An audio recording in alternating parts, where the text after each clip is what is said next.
I don't think I would make mad the guy on the right. And this showdown, like Steph Curry and the Warriors, Cade Cunningham and the Pistons, I don't think I would make Curry mad. Early third quarter, Warriors down 3. Not anymore. Jimmy Butler finds Curry. That's a 3. That is also putting him north of 25,000 career points. He's the 26th player all time to hit that. Oh, by the way, the game is tied. Cunningham, he's like, I can do it too. Pistons led 87-84 after the third. Here's why I said don't make him mad. 7 minutes left in the game. Warriors down 1. There's a miss. D. Santos flies in for the putback and the foul. After the play, Isaiah Stewart pushes Curry near the bench. He came off the bench to do it, too. Curry obviously took exception to it. Then there's a little bit of jawing back and forth. I remind you that the Warriors are up 1, but it's only 1. Curry, 32 points over Thompson there. Stewart doesn't like that. But, like, what do you expect, dude? Warriors up 2. Off the Curry turnover, Cunningham finds Malik Beasley. Corner 3. Pistons back up 1. A little later, Warriors down 3. Draymond Green going to find his boy. That is a pass. That is also a Curry bucket, plus the foul. He'd make the free throw to tie it at 103. Butler, 26 points. And with the Warriors up 2, Cade Cunningham continues to do all that he is doing. And the Pistons this season, 31 points. That makes it a Pistons 1-point lead. Next Warriors possession, there's like 35 seconds to play. No way. Butler finds Green no way. for a 3. Because obviously that's who's going to put the 3.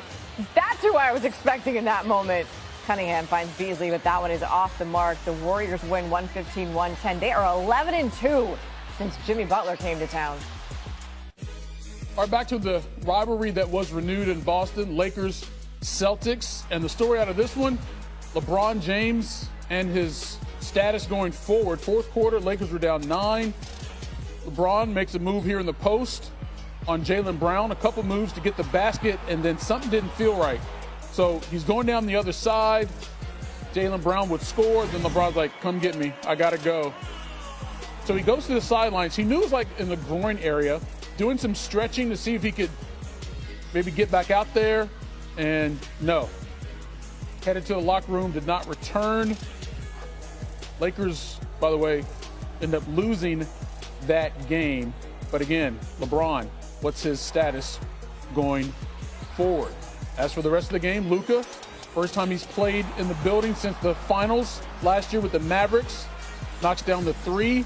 But that was just the end of a nice run to get it back respectable because Jaylen Brown and Jason Tatum were way too much for LA. How about that save from Derek White? Tatum would end up knocking down the 3. He had 40, 31 for Jaylen Brown. And the Celtics get a 10-point win over the Lakers. Little statement made for sure. Defending champs ready for what's next. Dave McMenamin joins us now from Boston. I mean, obviously the big story for the Lakers is not just the loss. It's what this injury could mean for LeBron James and the Lakers. What is the level of concern there? Nicole, LeBron said there's not much concern, that he's going to take it day by day. But I had several sources tell me that this could be measured in a manner of weeks and not days for LeBron James. He's going to get some medical imaging on the injury. He's going to continue to accompany the Lakers road trip to New York. And then we'll see based on those imaging results whether he's going to leave the road trip and have to go back to LA or somewhere else for further treatment. Now, he said his mind immediately went to the groin injury that he suffered on Christmas Day 2018, his first season with the Lakers. That injury caused him to miss significant time. Now, we asked him, was it the same level of injury as that? And he said no, but then he went to the locker behind him and knocked on wood because he didn't want to jinx himself, to get ahead of himself and give himself a diagnosis that it wasn't as bad as that other groin injury. So the Lakers recognize this is going to have to be a next man up situation that they're in. They did a ton of work over the last 6 weeks to put themselves in a really great position in the Western Conference standings, but now it gets really tough. No LeBron James, at least for the immediate future, and they got 6 games in the next 8 days. That is not an easy schedule. Mr. McMenamin, thank you for the information. In order to win a championship, yes, you need the talent. Yes, you need the coach. but you also need luck. And the reason that I say luck is because you want to be healthy. You want to be healthy. Health is a very important part. And this timing right now that LeBron James is going out is just not looking good for the Los Angeles Lakers. That is a shame considering how they have looked the last couple of weeks, especially since they brought Luka on board. Mr. Perkins, thank you very much. They came out to play with the Warriors. They just came out to win, as they have been. As Boston beats Los Angeles 111-101. Luka with 34 and 8. LeBron James had 22, 14, and 9, almost a triple-double, but he did leave the game in the second half due to a groin sprain. Hopefully, it's nothing too serious. Celtics get the win, 111-101.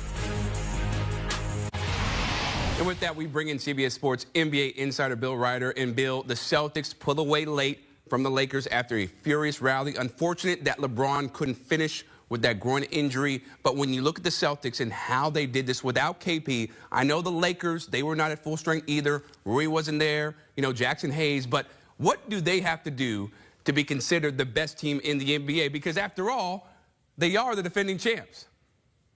Yeah, I think it's three things. It's stay healthy, right? That's true for everybody, including the Lakers, as we worry about LeBron. It is try not to have some of those runs. We saw that a little bit in the fourth quarter because they have such a high shooting volume, Chris, especially from the three-point line, where they just go cold. But I think the main thing, and the main reason for me at least, there's still the 1A in a cluster of probably 3 elite teams and maybe 3 or 4 other teams I think can win an NBA championship this year.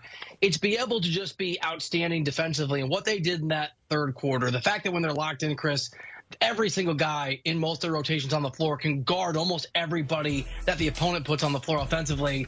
That combination is what the Celtics have to do to be what we saw tonight, which is a great team against another really good basketball team. Right, and so with all that being said, as you look at the Lakers now and their new look team with Luka, do you feel like they have the ability to be a contender for an NBA championship? Because they are 9-3, right, since Luka joined and he stepped on the floor. But I feel like there's still some things that they need to do in order to get to that point. I do. Look, they've made a believer out of me. They've converted me. It's a 180 since the trade deadline. I'm a little skeptical that their defensive excellence is really a top 5 defensive team. This even predates Luka Doncic's arrival, but they played sort of the grit they showed today in that fourth quarter after they were utterly suffocated by that Celtics defense in the third quarter. I'm a believer, Chris. The big question for me is can they stay healthy? Obviously, the groin injury for LeBron is something we'll keep an eye on. Luka Doncic was coming off an injury when he got traded. I would not put them in that elite category of the Celtics and the Thunder and the Cavs. But after that group, and there's only one of those teams I mentioned, obviously, in the Western Conference, yes, I think the Lakers, with a few other teams, if things break the right way, if they can stay healthy, are good enough to go very, very far in the postseason. Yeah, at one point when we saw the Lakers, Celtics, we thought, okay, Lakers, they have no shot really of making it to the NBA title. Now, it is a legitimate possibility, and you're not laughing at it, so it's going to be really fascinating to see how it all shakes out in the NBA. Bill Ryder, we always appreciate your analysis. Kênh YouTube của mình nhé. Ngày hôm nay mình sẽ tiếp tục đi tô mò để cho các bạn có những phút giây thư giãn khi xem video của mình. Và để làm được video này mình cần chuẩn bị những dụng cụ như sau. Đương nhiên sẽ không thể thiếu được, đây là điện thoại để quay lại quá trình mình thao tác te, và đây là bút sáp mỏ mình dùng để tô